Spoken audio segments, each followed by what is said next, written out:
What's up, guys? It's Malachi Barton from the Villains of Valley View, and you're watching Disney Channel. Whoa. Nice! Hello! You stole my accelerator belt. We will give you the helmet if you promise to not tell anybody about us. Deal. This is Oculon for Onyx. I've identified Havoc and her family. Next step, to get inside their home. See you soon, Maddens. Oh, shit!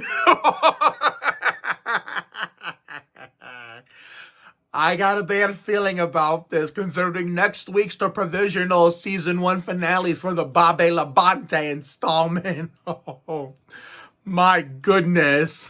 I thought my wheel needed to be oiled.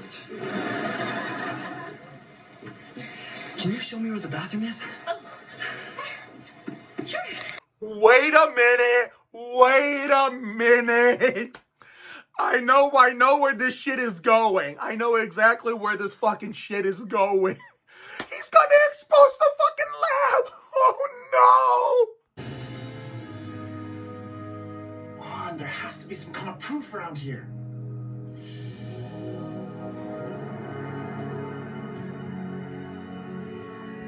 What is this thing?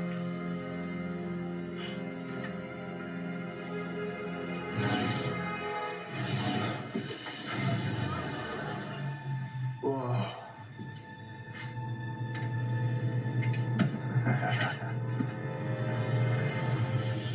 This is Oculon for Onyx. I have all the proof you need.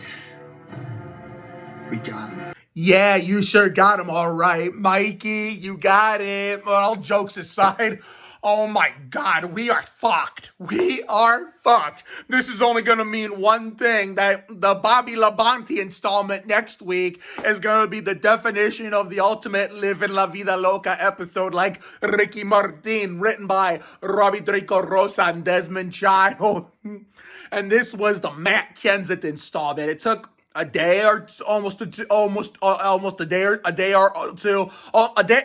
It took a day, almost two, but man, we did the damn thing, finally. We still got 2 shows left on the lineup tonight. Ultraviolet and Black Scorpion for the Greg Booty Biffle installment, which is going to be the even equally crazy-ass season 1 finale, and really, well, we're going to calm things down a lot. Not a little bit, but a lot, with the Rusty Wallace installment of the Really Loud House, as we shift gears from Disney Channel to Nickelodeon. So there's going to be 3 reaction videos tonight. This is the first one, the Matt Kenseth installment of Villains. So let's get into it. And there's going to be some bonus clips to close this one out. So watch for that. So where do I begin? Milo comes back as a little follow-up to his story from the beginning of the season, back during season 2 of Fun in the Sun. So, therefore, when he showed up as the annoying kid, we didn't meet him in school, if y'all remember. I can't remember what installment it was, but we met him at the Madden household long before Declan became a thing. So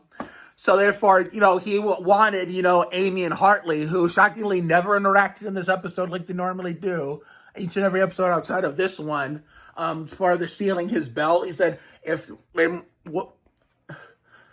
said, okay, fine. Well, remember how Billy Badass said, we'll give you your little belt back as long as you don't tell anyone about us with the helmet, which I'm going to get to the helmet and Declan momentarily, but Milo, if y'all remember, said, okay, that's a deal. He agreed to it, even though he was annoying as fuck, but not Isaiah Morgan in real life. Isaiah Morgan in real life seems like an amazing kid, and if he has TikTok, he better fucking tell me. That way I can follow him, and I can tag him in my reaction video snippets on my second TikTok account, Mark Alvarez on YT, but yeah, and then this was just the follow-up. It looked like, the way, Milo was fighting Colby/Flash Form and Amy with that fucking old helmet, using the new helmet to try to get it back. I mean, luckily Milo never figured out the secret identity. No, he never figured it out.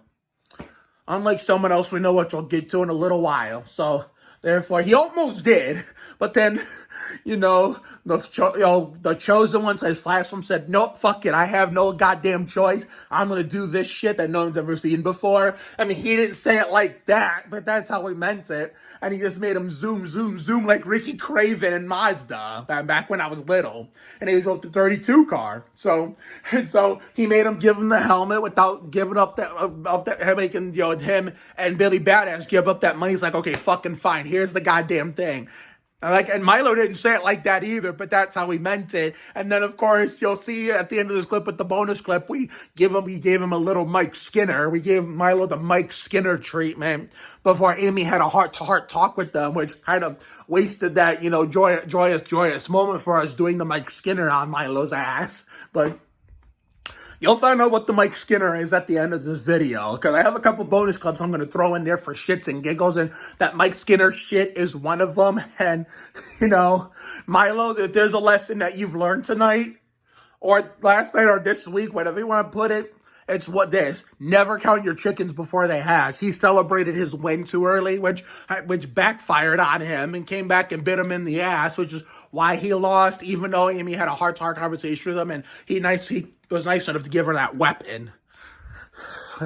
Therefore, now we go to the subplot. So, Vic needed that helmet, the old helmet, that from back in the summer, that has been gone for months, since the early part of the season, and he just completely forgot about it because of the fact that, he had to work on that stupid-ass bill. He had to work on that stupid-ass bill that, Celia, he and the Madden and family, and even Hartley thought was their house, but it really wasn't their house. It was Celia's. It was Celia's, and so therefore they held that bike class for no reason. But at least it was fun to watch. Get your motor running head on the highway, even though that swing set, not bikes, and Declan was snooping around like a motherfucker.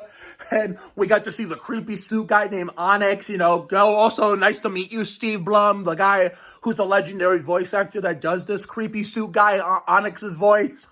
Oh my God, we get to see those two in action next week for the Bobby Labonte installment. So, therefore, I just knew from the get-go when we met Declan that this motherfucker was up to no good. Kind of like how, people who had watched Lab Rats longer than me back in the day, dating back to when I was stuck in the Victorious universe on Sandhurst with watching and on Nickelodeon, how Marcus was up to no good, with Adam, Chase, Mrs. Oliveras, and how Leo wanted to prove those three that he was up to no good, and they didn't believe him until it was too late. Well, that's exactly what we're gonna see happen next week for the 1 hour, provisional season 1 finale, because we're gonna have the Bobby Labonte installment next week.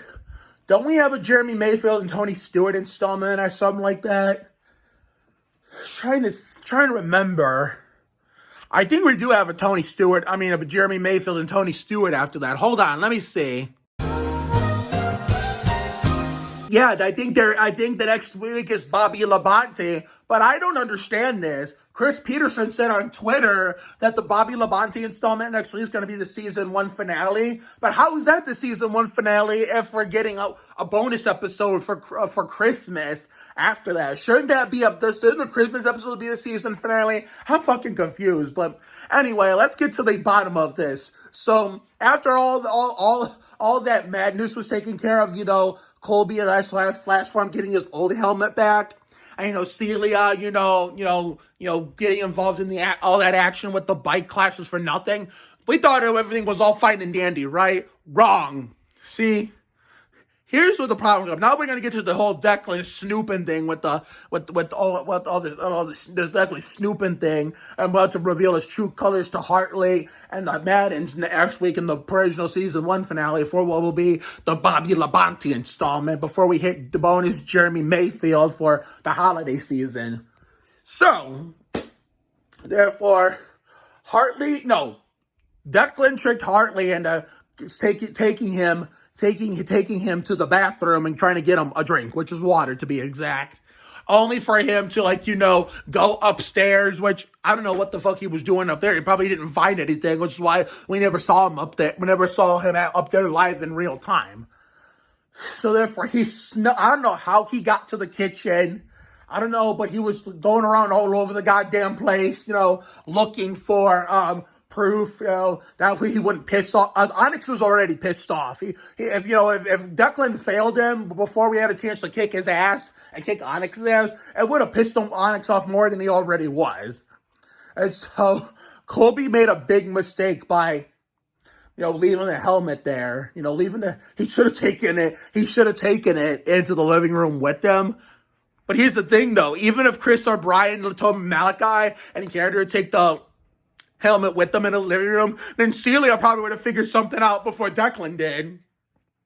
And even if he would have, taken the helmet to the lab, Declan would have figured it out either way. So it was a lose-lose-lose situation. So Chris and Brian probably staged this shit along with all the rest of the Valley View honchos. Like, oh, mama. So, therefore, when Declan didn't know what the helmet was for, he's like, because you could tell in his body language and his facial expression, his tone of voice, he didn't know it. Was like, what the hell's this? I mean, he didn't say it like that, but that's how he meant it. He put it on and he just shape-shifted. And then he fucking exposed the lab. I thought he was going to sneak down there and try to find a way to bust down there like Adam Petty to see what was behind the fridge. But he fucking exposed it, even if he wasn't trying to do it, like, on his own. But, man. Now, Onyx and Declan are going to be working together as our dynamic tag team duo next week for the Bobby Labonte installment. And what better way out of all installments, the Bobby Labonte installment, see these two working together. Hopefully, the Maddens can kick their fucking asses and beat them down and kick the shit out of them like Ricky Rudd, like no fucking tomorrow, before we go to the bonus Christmas episode, for what will be the Jeremy Mayfield installment set in the past. So, therefore, that's probably not going to count as part of the main storyline, but it'll be interesting to see that episode for shits and giggles. That's probably why Chris and Brian made it for shits and giggles. But I'm going to fucking edit and upload this and do all my Matt Kenseth installment postings on social media. And so, therefore, I'm going to get ready for the Greg Booty Biffle installment of Ultraviolet, which is the season 1 finale. And then hopefully do my reaction video to that. And then finish this, long-ass night with the Rusty Wallace installment of The Really Loud House, where luckily things will be way calmer than these two. So catch you all throughout the whole rest of the night with all these reaction videos of a Nickelodeon Disney Channel triple header catch-up night. Now here are those bonus clips for shits and giggles that I was talking about to wrap up this video. Why do I even need a helmet? Because you're a newbie and you need the added protection, which is why this helmet has X-ray vision, force field activation, and this right here is your backup cam. That sounds like a Caterpillar dump truck backing up. Beep, beep, back that ass up, motherfucker. It's a stunt ray. I can't move. Oh, see? Told you. The time has come. Before I destroy this wretched supervillain, I'm going to do the obvious. Tinkle in your superhero undies? Unmask him. That's right. Not only am I not giving his old helmet back, I'm taking his new one too. Uh-oh. Prepare to be unmasked, villain. Guess that leaves me no choice. What's going on?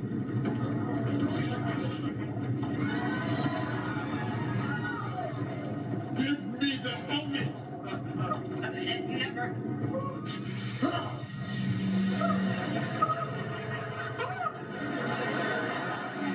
You have kinetic manipulation? Another new power? Oh, come on! Helmet, now. Okay. Take it. It's yours. Hide your hero. Yeah, goddammit, we beat that little son of a bitch. Of course, we had to give Milo the good old Mike Skinner. Oh, yeah, goddammit, we beat that little son of a bitch, all because Flash Form was shaking the world.